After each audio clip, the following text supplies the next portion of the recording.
हा आहे नांदणी मठाचा अभिमान, महादेवी हत्तीणी, जी गेल्या 33 ते 40 वर्षांपासून गावासाठी प्रेमाची आणि आध्यात्मिक आदराची प्रतिश्रुती होती.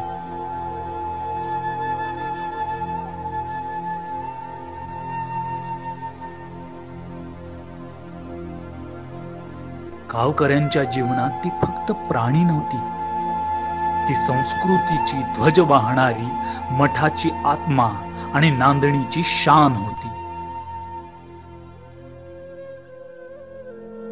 परंतु एक वेळ आली तेव्हा सर्वोच्च न्यायालयाच्या निर्णयानंतर महादेवीला गुजरातमधील रिलायन्स फाउंडेशनच्या वनतारा प्रकल्पात हलवण्याचा निर्णय झाला.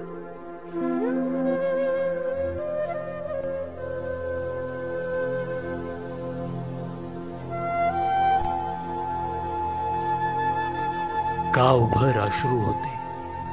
कुणीही बोलत नव्हतं, फक्त डोळे सांगत होते, माधुरी परत ये.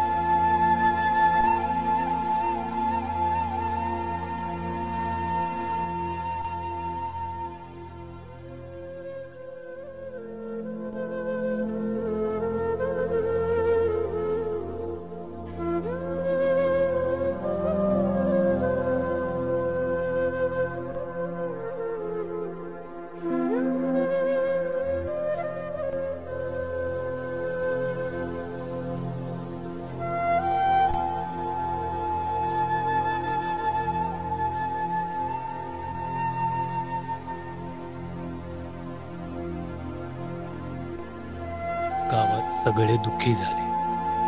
महादेवीला निरोप देताना डोळे पाणावले होते.